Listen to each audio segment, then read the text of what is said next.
As a society, we've learned to openly discuss topics that once made people uncomfortable.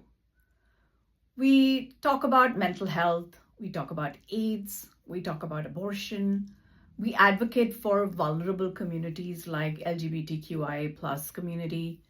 We've created awareness campaigns, education, support systems, and open dialogue around issues that were once considered taboo.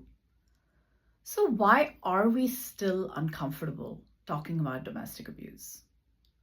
Why does society continue to treat it like a private family matter instead of the public health crisis that it truly is? Because domestic abuse is the invisible pandemic people don't want to face. And the truth is, almost everyone knows someone impacted by it: a friend, a daughter, a coworker, a neighbor, a family member. Someone's suffering quietly behind closed doors while the world around them has no idea what they're experiencing. So, before we continue, let's understand why domestic abuse can accurately be described as a pandemic.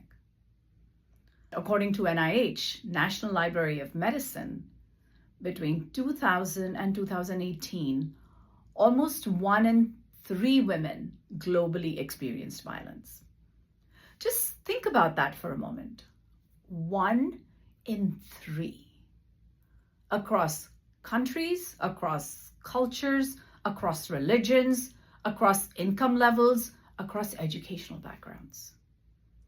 And just like any other pandemic, this one also demands urgent attention. But first, society must be willing to see it for what it truly is: a silent epidemic threatening lives everywhere. According to NIH, National Library of Medicine, intimate partner violence is defined as a pattern of controlling, coercive, threatening, violent, or abusive behavior between intimate partners or family members, regardless of gender or sexuality. But when most people hear the words domestic abuse, they immediately picture physical violence, bruises, broken bones, visible scars. What many people fail to understand is that some of the deepest wounds are the ones that no one can see. Domestic abuse is not only physical. It can be emotional abuse, psychological abuse, verbal abuse, sexual abuse, financial abuse, and coercive control. At its core, abuse is about power and control. It's about slowly consuming another human being emotionally, mentally, financially, or psychologically until they begin living in survival mode. Many victims spend every single day trying to avoid conflict, manage someone else's moods, prevent an outburst, defend themselves, protect their children, keep the peace, and survive emotionally. And one of the most dangerous forms of abuse is narcissistic abuse. Narcissistic abusers, they manipulate, they control, confuse, isolate, and emotionally destroy their victims while carefully protecting their public image. Many even appear charming, successful, educated, helpful, respected, and believe it or not, even admired. That's what makes this form of abuse so difficult for outsiders to recognize.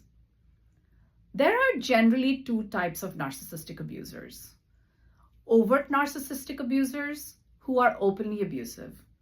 They may yell publicly, humiliate their partner openly, intimidate others, or show obvious cruelty.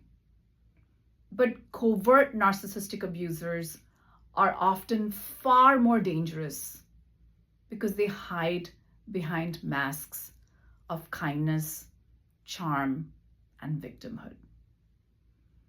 One day they are understanding, and loving. The next day, they explode over the exact same issue. Their victims are left constantly walking on eggshells, never knowing which version of the abuser they will encounter. Over time, the victim begins doubting themselves. They question their own memory, their own judgment, and their own worth. Their confidence slowly disappears. Many victims eventually begin believing the very things their abusers want them to believe. You're too sensitive, you're overreacting, you're crazy, you're lucky I put up with you, you can't survive without me. And because covert narcissists often appear wonderful to the outside world, victims are frequently not believed. People say, but they seem so nice. They would never do that. You must be exaggerating. I've never seen them act that way. And this deepens the victim's isolation and makes escaping even harder. So let's stop assuming abuse always looks obvious. Because just because someone has no visible bruises doesn't mean they aren't being abused. Just because someone stays silent doesn't mean there is no abuse. Just because someone is wealthy, educated, or successful doesn't mean they aren't trapped. And just because a family appears perfect on the outside doesn't mean there isn't suffering behind closed doors. Domestic abuse thrives in silence, and silence is exactly what allows this invisible pandemic to continue. In part 2, I want to talk about the shocking global statistics behind domestic abuse, why so many cases go unreported, and what society can actually do to create meaningful change. Because awareness is just the first step. Action must come next.